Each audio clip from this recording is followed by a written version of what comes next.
Good morning, good afternoon, and good evening, and welcome to another episode of the F1 podcast. Josh just seen the video that I have created, which will be done. What are we on today? Tuesday, Wednesday afternoon for everyone. I will release it around about 5-6 o'clock. Which will be around the time that everyone will get home and be able to see it. It was around about a 5-minute video of me explaining why Josh is the greatest person to ever exist in Formula One. There are some names in Formula One that I didn't even know about until today that have asked for Josh's help during the years as well, which was quite funny to do. It was a bit of fun, bit of good laugh as well. We've done the same forfeit as well for the wrestling podcast. What you will see is yesterday, if you watch this, is we did our overall review of Raw, SmackDown, and NXT. And then we have done our TLC predictions for this Sunday. And the person who gets it wrong has to do a video, which it's looking more like there is going to be an outright loser without doing what we had to do. But we will get more into that moving forward onto this podcast. But as I normally say, don't forget down below in the description, there is a link to all of our social media pages. Don't forget as well, if you're watching on YouTube, on the top right, don't forget to go and subscribe. And if you're see next door to it, there is a bell. Go and click on that, and that will give you instant notification when we go live. If you're watching on Apple Podcasts, Spotify, and Soundcloud, don't forget you can follow and subscribe on them as well. So when one of our videos go live for you guys, you will be able to watch it instantly or listen to it instantly, wherever you are and wherever you listen to it. Yes, I've had a fresh haircut and I look sexy as fuck. If you're watching this, I know, ladies, calm down. I've got a fiance. All right, ladies, fanny away. So let's talk about. You was not expecting me to say that, were you? No. Right, let's talk about Formula One now. Let's get into it. Let's talk about the qualifying to start off with, which was a bit of a shocker. Yeah. For a moment, you were winning. Yeah, I was. For a brief moment, I had it almost spot on. You had it almost spot on, where Max was third, Lewis was second, Bottas was first. You had it an outright massive lead. And then Max Verstappen turned into fucking Houdini. See, if they didn't turn their cars down to 80%, I would have won that one. So how did you think of qualifying? What shocked you the most? What did you take out of that qualifying? How slow Red Bull looked in like Q1 and Q2, then stick it on pole. I was quite shocked. They looked fair, because I remember tweeting out saying, I'll be surprised to see Red Bull get up. It's halfway through Q2. I was like, I'd be surprised to see one, if not both, the Red Bulls get out here, because they look like they were really struggling. I know Max had a bit of traffic on one of his runs, or he got his hand caught, didn't he? When he was going around the hairpin, he kind of got his hand caught in where there was meant to be the grooves, bruised his knuckles, so that might be something to do with that. But yeah, but qualified, to be honest, they should have stopped the weekend after Saturday. It probably made it more enjoyable for all of us. Yeah, it wasn't the greatest, was it? Let's look at the results of qualifying. So let's go through the top 10. 10th was Gasly, 9th was Leclerc, 8th Stroll, 7th Kvyat, 6th Sainz, 5th Albon, Norris, Hamilton, Bottas, and then Verstappen. When you saw that, did you think there would be much changes to the race? Did you feel like there was going to be someone, apart from you picking Ocon, where I don't know how I lost, because Norris come higher than Ocon, so technically I should have won. Yeah, but I've had ones like that in the past, so you predicted someone to be right down the order. I got it right. So. No, I don't agree with that. I don't think that's ever actually happened. I think you're talking shit there, son. But so going into the race, we all knew that it wasn't going to be like Bahrain Part 2, where it was entertainment, everything was happening, everything happened. We all knew that it was going to be not race of attrition. A race of attrition, we'll call it. Yeah, we knew that it was going to be as entertaining. What were you thinking going into the race? Did you think that anything massive was going to happen? What if there's no incident lap one, then it's going to be fairly boring. We needed something to happen lap 1, like crash at the front or something. I don't wish anyone to crash, but like, you know, just a little accident, just a little one. Like Max and Lewis and Bottas all spin round or something, and just have an engine failure. Just have an engine failure. Yeah, just something, a little something. I mean, we got an engine failure, and it still led to nothing, which it literally did fuck all. Made me really, really, really sad. Really sad. We'll talk about that really, really sad in a minute, but let's talk about Mercedes. What happened to them? Because I heard it was an engine issue. Yeah, I heard from, I think it must have been Brundle, that it might have been the MG UK, which does all the kinetic energy for the car, got turned down to around 80%. So obviously that means you're not harvesting as much energy, meaning you can't use as much energy in these hybrid engines. So basically you're running at 80% most of the time. So that means they're instantly 20% slower down the straights and out of corners. So I assume they just went, we'd rather both cars finish this race than push it fully, full beans, try to win it, and then the cars conk out with 3 laps to go or something. Yeah, I really did think that they were going to do that, but I did hear as well that Mercedes hadn't put an upgrade or anything into their car since Bahrain Part 1, the first Bahrain, which to me sounds like they've really concentrated on next year's car. Next year's part, and then the year after. So 2022, where everyone is really excited. I've never seen anyone really excited for 2 years ahead, apart from Formula One, where everyone's so excited for 2022. It just stops the Mercedes. Hopefully, we don't know, because Mercedes have been working on this car for about 5 years now. Since Rosberg retired, I'd probably say they started working on it, because it's meant to come into play next year, but COVID, so it's now 2022. So these teams have probably been working on 5 to 6 years on these cars. Yeah, Mercedes, I think are going to be a step ahead of everyone, because I think Mercedes are going to ace it again because they've got the big budget. I think at the same time they will be a step ahead, but I think at the same time it will make it closer and more. There's an issue. I don't think they will run away with it as much, but I still think that their strategy and the way they do things will always be better than what everyone else does. Talking of Mercedes, McLaren, who will be running with a Mercedes engine, if I'm correct, next year. See, I'm learning. I'll tell you what, I'm fucking learning. He's getting there. I have to spend more time with you to learn a little bit more, but we'll get there. McLaren, who will be having a Mercedes engine, finished P3 in the Constructors' Championship. $4 million, pounds, something like that. But not only that, they had some very good news as well before the race, where a consortium has put in a £150 million investment into McLaren for all of the Formula Ones. I think the IndyCar as well, I think this is for the IndyCar as well. But a majority of that will go to the F1 anyway.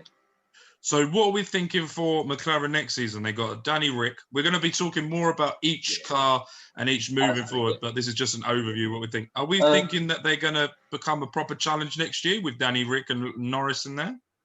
It would be another battle for P3, I feel, between Racing Point, Alpine, who was Renault, McLaren, and then Ferrari have apparently improved their engine for next year. As soon as assemblies, we're going to be competitive again.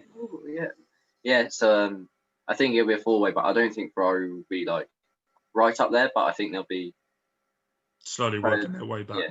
And you'll see Ferrari win races where you don't need lots of engine power, I feel. Well, like Monza. Something like a Monza, or it's going to go all the other way and they're going to win a Monaco or something. I can see what you mean with that. Talking of Monaco and wanting to cry, I can see on here Perez started back at the end of the grid at the start of the race because of engine, that they changed his engine or something. Changed his engine again, even though it broke down 2 races ago, so they put the old one in and then they changed the old one out for a new one, but then the new one's conked out after about 15 laps or something like that. I can't remember. And all I can see here is on our sheet is just me crying. Yeah. you put. However, the tears might be saved because Ted Kravitz has reported that Perez might be in the Red Bull next season. He also said as well, Perez has also said that no matter what, he has a car for 2022. Yeah. So even if he's not here next year, where's he going to be in 2022? And it's too far ahead for me to think of whose contracts are going to be up at the end of next year. Basically, I think everyone is. We get to 2022, and most people have a contract run out, and then they go and look at what everyone else is doing, and then they go, "Well, I like this project, or I like this project." Or most contracts run out at the end of 2022 after 1 year of the new cars, and then everyone chooses what they're doing. Yeah, I agree with you. Let's see. Alex Albon, talking of Perez, he might not be. I think it's more looking like he's going back to who the fuck are they called? AlphaTauri. Thank you. I knew it was them, but I didn't want to look stupid. Honestly, from what I saw a thing from Mr. Ted Kravitz saying Perez has been offered basically the head of Red Bull, past Horner and Helmut Marko, has gone, I want Perez in the car and I want Albon as test and reserve. So Albon might not even be on the F1 grid next season. He might be test and reserve for Red Bull to come back in 2022. But so what's going to go on with because I think it's Kvyat is apparently going to be his last. That was his last race. Yeah, I think he's off. So who's going to take his seat? Yuki Tsunoda, who's been in F2, finished 4th or 5th in F2, got enough FIA super license points for his super license, meaning that he can now race. He's been in the AlphaTauri plan. He's taking part in the young driver test, which is this week. So it's happening the next past couple of days since the end of the race in Abu Dhabi as well. So Callum Ayot is doing some testing as well. Yeah, a lot of them will be. Aitken, who we saw last race, will be with Williams. Yeah, so Tsunoda finished 3rd in FIA Formula 2, 15 points behind Schumacher, 1 behind Ayot. So a good pedigree for him, man. It's not on our list, but I want to talk to you about Haas. Well, it is on our list. Yeah. Mazepin, Nikita Mazepin. Yeah, he's already fucked up. He's not even in F1 yet, and he's fucked up. Is he going to be here? If you put money on it now, will he be in Australia? Yes. Because they need the money that he offers. So our Haas, or Haas, however you want to talk about, how are they going to deal with this? Probably give him a stern first warning and say, if you do it again, you're in big, big trouble, young man. And that's basically what Günther Steiner will say. And you might use the F word quite a bit because he does like that word. If you've watched Netflix's Drive to Survive. That is a great series. It's a great series. He just used the F word. Makes me look like a fucking wanker. Yeah. He's so funny. Quality guy though, Günther Steiner. It's so funny. So Callum Ayot, do we know where he's gonna? Is he gonna be in F2 next year? Is he gonna be? I'm going to have a Google. I have a feeling we're going to see him in either F2 or Formula E or something along those lines. He is. Let's see. I haven't seen anything. Won't return to Formula 2 in 2022, 2021 even. So he won't be in Formula 2. So he won't be in Formula 2? No, he won't. I'm trying to see where he might be. I have a feeling we might see him in Formula E or as a test and reserve. So let's move on to the race that no one knows that could happen, might happen. We don't know. There's still a to be confirmed on there. It is reported, I think, by Crofty on the show, especially what I heard. He said it's highly likely that it's going to Portugal. What do you make of it? Yes, very happy. It's the better version of the Spanish Grand Prix, so I'm very happy to have Portugal in. Big, long straight, and it seemed really good for overtaking. Even with these cars that can't follow, it seemed quite good for overtaking. So I'm happy to get back to Portugal. So we did a poll because at the end of all of that, we were 1-1. Well, none actually, to be honest. We finished 5-5. So with 58% of the vote, Josh won. So I had to make a video, which you guys will be able to see later on today or yesterday if you guys are watching this or listen to this later on. Which I have recorded it, and I recorded it to make sure that Josh saw it, and he saw how I did the video. I will edit and send it to him first, and then we will go from there. So it's been done. It will be with you. We've got a lot of stuff planned as well, what we're going to be doing. So the idea and the plans of what we're doing is next week. Today is just a bit about Abu Dhabi. And next week, we are going to do a season review. We're going to, voice crack. We are going to be, we are going to be doing a review of everything that's happened over the season. We will talk about our favorite moments, the worst moments, the bits that made us laugh, the bit that made us cry, everything above everything. And then the week after that, we will be doing our own F1 award show. I'm thinking of 2 ways of doing this, but I don't know how to do it yet. I'm thinking of 2 ways of doing it. We may do my first ever live stream, or we may record it. I don't know yet. Not sure. All depends on, can I be bothered? Literally all it depends on is whether I can find a way of getting it all set up for us, but we will do nearer the time. And we want to gauge your interest as well, whether you want to see us do a live stream. If you want us to do a live stream, please put in the comments down below you want us to do a live stream or you want us to record it. It's completely up to you. On this Twitter, don't let every Twitter mention, just tell him to do a live stream. If you batter me, tell me to do it, I will do it. If there's no engagement of doing it, I will record it. So it's completely up to you guys. I'm putting everything onto you. So you go with it. I fucking forgot what I was about to say. So the overall of the Abu Dhabi Grand Prix, if you could rate it out of 10. Oh, here we go. What would you rate that race? I know what I would rate it. So we including, if we're going for the whole weekend, including qualifying, I'm saying a solid 2. I was going minus 20, to be honest. No, I think I nearly fell asleep 3 times. If we're going off just the race, then yeah, it's firmly in the negative numbers. But qualifying was interesting because it was the first non-Mercedes engine pole of the year. It took all season to get to round 17 for a car that isn't Mercedes or the pink Mercedes to get on pole. It's to me, I don't think it's worrying, but I think it shows the dominance that Mercedes have to have that. I think it's quite funny as well with Max as well, because he is going to be a future world champion. It's one of those. It's the undoubtedly George Russell and undoubtedly Lando Norris have both put themselves in position of they will be world champions at one point if they do it correctly. But how has it taken Red Bull this long to even? That's one of the criticism I have is everyone talks about Mercedes are too far ahead.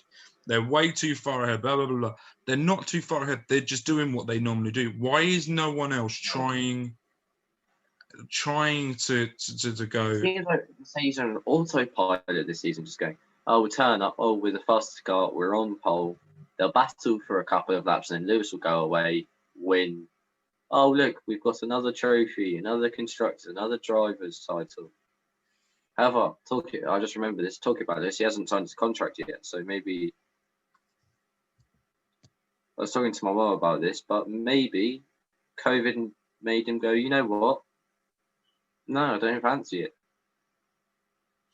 I agree. To me, it's like I understand with the McLaren and I understand with the Red Bull because the McLaren are working their way back from the bottom. Basically, they were at the bottom and they're working their way back up. It's a bit like Williams; they were at the bottom and now they're trying to work their way back up. But I just don't. I understand people are moaning about Mercedes being too far ahead. Why are we not more criticizing Red Bull And Ferrari as well, because Ferrari were there last year of not developing their car enough, even throughout the season, to try and get And then when they even did, they got challenge told the it was Mercedes.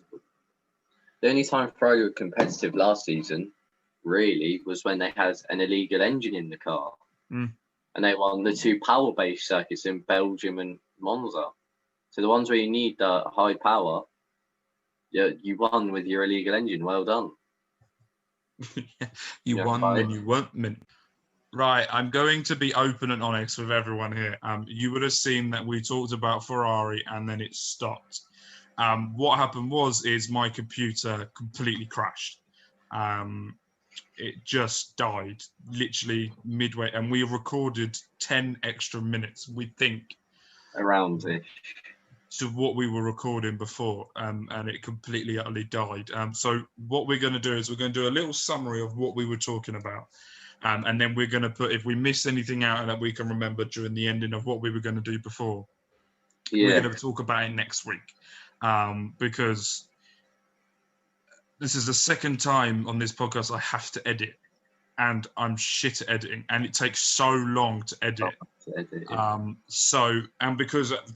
going to be open on this. When you listen to this, the night before we recorded our Christmas Day special, and I need to get it recorded and make sure it gets rendered and released in time that I can actually record the Christmas Day special. So we're going to be doing that. So we're not going to... I'm back again for another one. Yeah, and he's back again, and he's doing another one with us. We hopefully got him on for the New Year's Day special. We're doing seeing a lot of my lovely face. Exactly. Oh me, fuck me, that was loud. So let's get back into it. So I think we were at talking about Lewis Hamilton and COVID. Roughly, I think. Yeah, we were just saying, you've got the man. You could see the man was fatigued, and you could see that there was issues with him. But for him to come out and still put a car on in P3, maybe P2 he should have done as well, because Bottas didn't really have the pace, but Lewis couldn't really catch up. But you've got to respect this man. And you've got to respect him fully. It was announced this week. It was this week or last week that the pit straight at Silverstone no other name on the track has ever been renamed anything at Silverstone until now, and they're calling that pit straight the Hamilton Straight. I think it's straight. Yeah, the Hamilton Straight. And deservedly so. He is 100%. Legend of Formula One, in my opinion, one of the greatest drivers of all time. So yeah, you can tell I'm all over the place. Yeah, it's we're both very, because I was talking about 10 minutes on and it just froze. His screen froze for me, and then that happened was my screen went like that, and it just went blue, and I went, oh no. Yeah. So I'm just looking through here to see anything else that we didn't talk about that we did. So we've talked about Abu Dhabi, and we've talked about that. I'm going to give you 2 minutes, right? This is not on the sheet, so he has no idea what I'm about to say. I like to do this with him because it spurs. I want you to explain or tell the viewers what it means in a short way or a long way, however you do it. What it feels like to win the overall, and why you are the greatest. Off you go. So it felt quite good, to be honest. I was like, you know what, man of the people, I won the vote, and I offered McDonald's to everyone to vote for me. So I'll be ordering a lot of McDonald's to a lot of addresses. Uber Eats, can I have a Coke, please? Thank you. Mark wants one as well, yeah. This is quite funny because I ended up getting one as well the night after I tweeted that. But yeah, it felt quite good to win the predictions. I mean, most people probably thought I'd win it because obviously I've come on as this meant to be knowledge, I assume. Mark's painting me out to be the knowledge of this podcast. Everyone probably presumed me to win. However, you know, F1's unpredictable. So to win it is still pretty good. I almost had my prediction rock on this weekend for qualifying until Max stuck it on pole, which no one saw coming. And yeah, it feels good. And I get a video coming out tomorrow evening, I think we've agreed. It's very funny. I was sat here cracking up because he recorded it on the Zoom call. He recorded it on his phone whilst I was on the Zoom call. I was just sat here cracking up with laughter. but ready to go again next season. And this time, hopefully, at 23 races, we should finish somewhere around the 50 mark instead of 5. Hopefully, we would definitely have a lot more. Get around 2 a Yeah. weekend. Surely we can get 2.